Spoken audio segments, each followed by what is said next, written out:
అవి కూడా ఇంకొక నెలకు 2 నెలలకు అయిపోతాయి. ఇప్పుడే మీరు ఇక్కడ చూస్తున్నారు, తర్చూరు రోడ్డు వస్తూ ఉంది. చిత్తూరు నుంచి బెంగళూరుకి చెన్నై రోడ్డు వస్తూ ఉంది.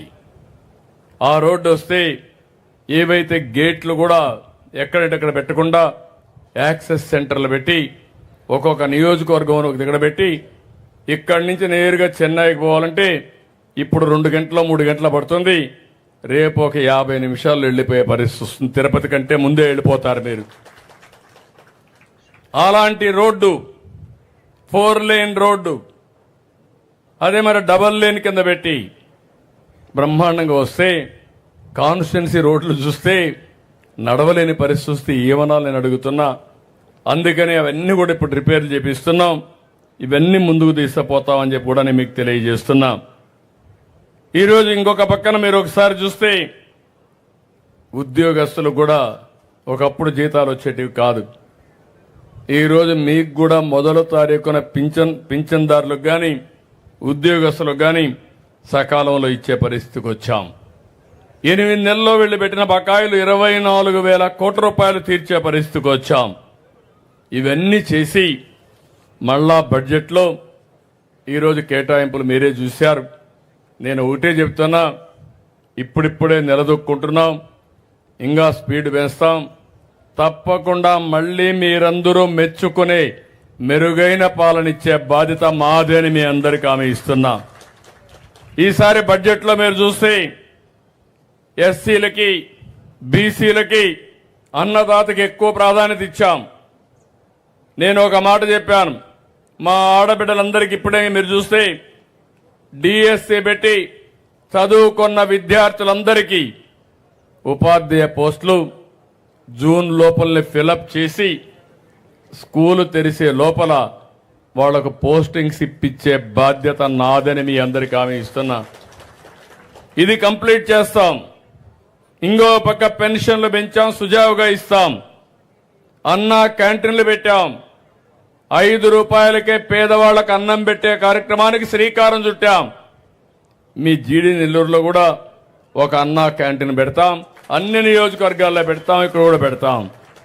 ఇంకో పక్క ల్యాండ్ టైటిలింగ్ యాక్ట్, భూమి మీది పెత్తనం వాళ్ళది, దాని మీద వాళ్ళ ఫోటో వేసుకున్నారు. ఇంకా నేను తీసేయాలంటే చాలా డబ్బులు అవుతా ఉంది. అంటే మీ తల్లో మీ తండ్రో మీ వారసులో మీకు భూమి ఇస్తే ఆ భూమి పైన నా ఫోటో వేసుకుంటే న్యాయమా అని మిమ్మల్ని అడుగుతున్నా. 5 సంవత్సరాలు ఫోటో వేసుకొని నిద్ర లేస్తే ఆ ఫోటో మీరు చూడాలి. అక్కడితో ఆగలేదు, ఇంకొక అడుగు ముందుకేసి ఒక ల్యాండ్ టైటిలింగ్ యాక్ట్ అని ఒకటి తీసుకొచ్చి వాళ్ళ మనుషులు పెట్టి మీ భూమి మీద పెత్తనం చేయాలంటే ఇది కరెక్ట్ కాదని చెప్పి నేను వస్తానే ఆ చట్టాన్ని రద్దు చేసిన విషయం మీరు గుర్తుపెట్టుకోవాలి. భూమి మీది పెత్తనం మీదిగా ఉండాలి. అందుకే రాబోయే రోజుల్లో పట్టాదారు పాస్ పుస్తకాలపైన రాజముద్ర వేసి మీకందరికి ఇచ్చే బాధ్యత నాదని మీ అందరికీ హామీ ఇస్తున్నా. ఇంకో పక్కన ఈరోజు మీరు ఒక్కసారి చూస్తే పెద్ద ఎత్తున నేను ఆ రోజు ప్రామిస్ చేశాను, తల్లికి వందనం. ఈ పిల్లలిద్దరికి కూడా రేపు రాబోయే రోజుల్లో ఆ తల్లికి నెలకు 15,000 ఒక్కొక్కరికి, సంవత్సరానికి 15,000, ఇద్దరికి కలిసి 30,000 రూపాయలు ఇచ్చే బాధ్యత తీసుకుంటున్నాం.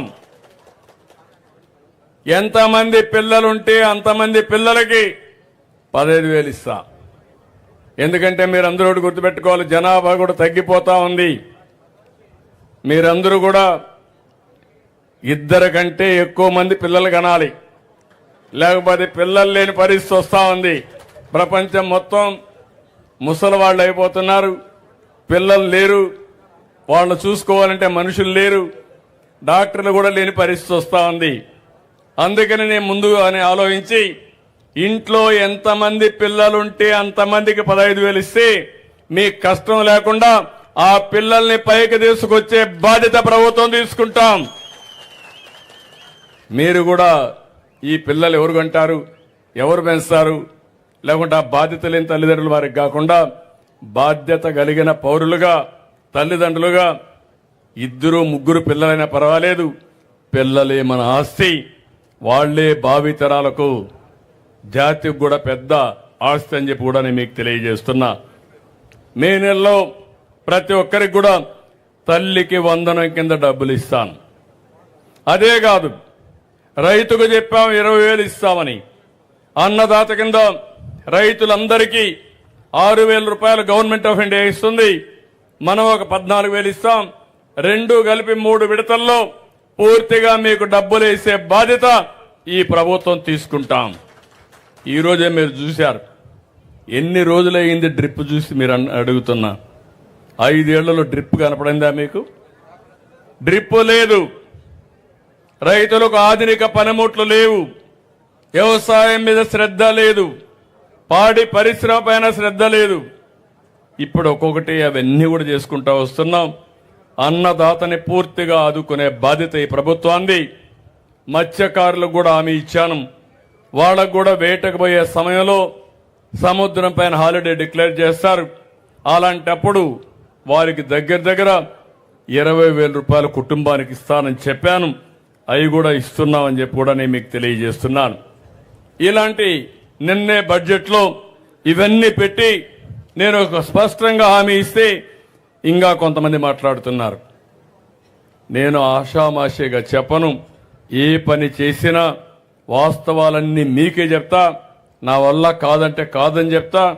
అవుతుందంటే ఎంత కష్టమైనా పడి మీ రుణం తీర్చుకుంటానని చెప్పి కూడా నేను మీకు తెలియజేస్తున్నా. ఇలాంటి కార్యక్రమాల్లో మీరు చూసినప్పుడు అమరావతి మళ్ళా పట్టాలెక్కిచ్చాం. పోలవరం ఆ ప్రాజెక్ట్ని కట్టే కార్యక్రమానికి ముందుకు పోతున్నాం.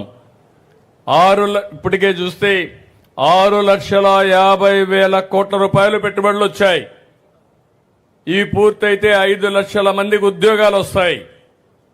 పనులన్నీ ప్రారంభమవుతున్నాయి. ఇప్పుడే థామస్ గారు చెప్పారు ఇక్కడ ఒక ఇండస్ట్రియల్ పార్క్ కావాలని.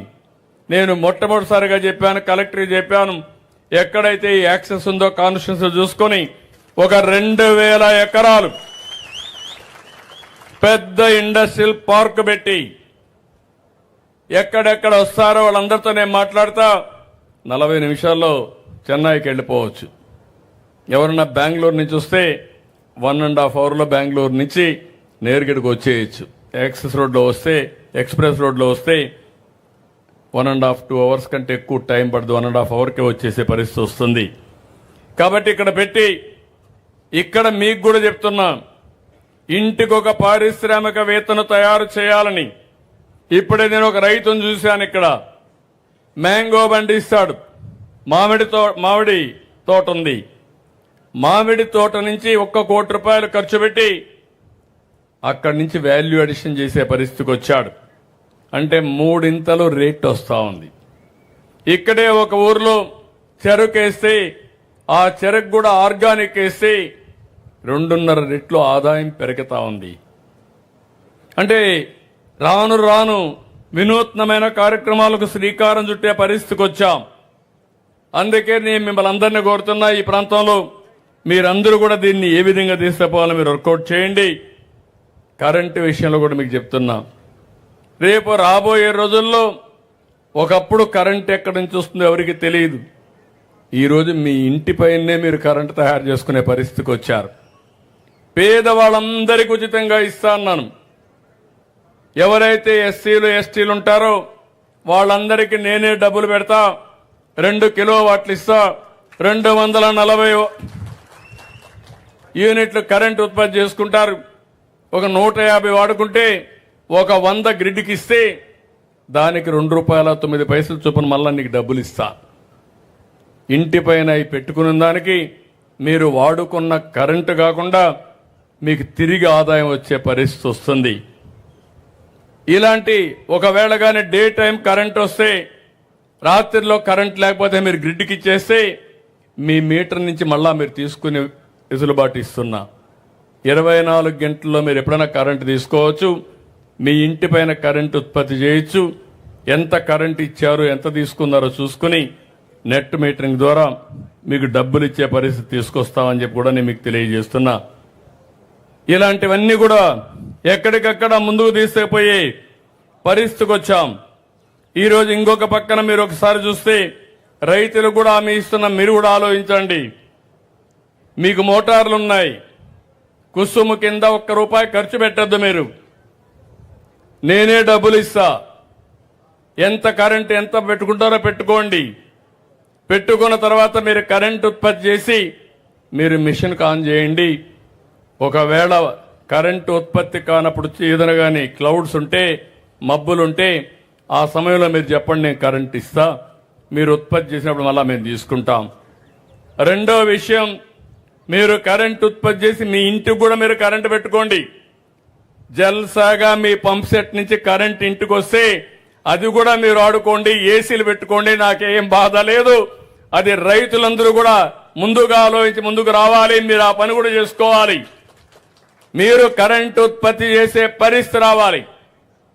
అదే మాదిరిగా మీ ట్రాక్టర్ కూడా ఎలక్ట్రికల్ ట్రాక్టర్ పెట్టుకుంటే, మీ స్కూటర్ కూడా ఎలక్ట్రికల్ స్కూటర్ పెట్టుకుంటే, మీ కారు కూడా ఎలక్ట్రికల్ కారు పెట్టుకుంటే ₹1 ఖర్చు లేకుండా ఎక్కడికి కావాలన్నా అక్కడికి వెళ్ళి తిరిగి ఇంటికి వచ్చే పరిస్థితి వస్తుంది. ఇది ఒక వినూత్నమైన ఆలోచన, మీరు గుర్తుపెట్టుకోవాలి. ఈరోజు నేను ఒకటి ఆలోచిస్తున్నాను, పేదవాళ్లకు భారం వేయకుండా, మధ్య తరగతికి భారం లేకుండా ఏ విధంగా చేయాలనో ఇవన్నీ నేను ఆలోచిస్తున్నాను. ఈరోజు పేదవాళ్ళు ఉన్నారు, పేదవాళ్ల కోసం, పేదరిక నిర్మూలన కోసం నేను కొత్తగా మళ్ళీ ఉగాది రోజున తెలుగు కొత్త సంవత్సరం ఆ రోజున ప్రారంభిస్తున్నా. P4 అని జీరో పావర్టీ. ఈరోజు జీరో పావర్టీ అంటే మీరు గుర్తుపెట్టుకోవాలి, చాలా మంది పేదలున్నాం. మన ఆదాయం చాలన ఆదాయం వస్తూ ఉంది. కూలీ పని చేస్తేనో, లేకపోతే నరేగా పనులకు పోతేనో, లేకుంటే ఎక్కడన్నా ఒక షాప్లో పనిచేస్తేనో రోజుకి ₹50 ₹100 ఇచ్చే పరిస్థితి ఉంది. అట్లా కాకుండా నేను ఆలోచించేది, మీ తెలివితేటలకు పదును పెట్టాలి. ఒకప్పుడు శారీరక కష్టం పడేవాళ్ళం, ఇప్పుడు శారీరక కష్టం కాదు, తెలివితేటలతో పనిచేస్తే డబ్బులు వస్తాయి. దానికి నేను శ్రీకారం చుడుతున్నా. అందుకే మీరు చూస్తే రాష్ట్రంలో ఐడెంటిఫై చేస్తున్నాను, మీ ఊర్లో పేదల్లో నిరుపేదలు ఎవరున్నారు వాళ్లకు నేను అండగా ఉండాలనుకుంటున్నా. అది నా బాధ్యతగా నేను తీసుకుంటా. దీనికోసం ఒక పిలుపు కూడా ఇస్తున్నాను. ఎవరైతే P4 అంటే ప్రభుత్వం ఫిలాంథ్రఫీ చేసేవాళ్లు ప్రజలతో కలిసి పార్ట్నర్షిప్ చేసుకుని ఆ పేదల్ని పైకి తీసుకొచ్చే కార్యక్రమానికి శ్రీకారం చుట్టాలి. ఈరోజు మేమందరం ఉన్నాం. ఎవరి వల్ల పైకి వచ్చాం? మీ వల్ల పైకి వచ్చాం. మాకు అవకాశాలు వచ్చాయి. మీలో ఒకరిగా పుట్టాం. మీరు నన్ను చూశారు, 40 ఏళ్లుగా చూస్తున్నారు. ఈ జిల్లాలోనే పుట్టా, మీ కళ్ళ ముందర తిరిగా, అంచెలంచెలుగా ఎదిగా. కష్టాలు వచ్చాయి, నష్టాలు వచ్చాయి, కానీ పట్టుదల మాత్రం వదిలిపెట్లా. అదే ఈరోజు మీకు సేవ చేసే అవకాశాన్ని ఇచ్చింది తప్ప ఇంకోటి కాదు. అయితే ఈరోజు నేను ఆలోచించేది, రాబోయే రోజుల్లో ఈ రాష్ట్రంలో పేదలు లేకుండా, మామూలుగా మనం ఏం ఆలోచిస్తామంటే, మీకు ఒక చేప ఇచ్చి రెండో రోజు నా పక్క చూస్తానే ఉండాలి, మళ్ళీ నేను చేప ఇస్తే తప్ప నువ్వు వంట చేసే పరిస్థితి ఉండదు. నేను అది ఆలోచించడం లేదు. ఈరోజు చేప ఇస్తాను, చేపను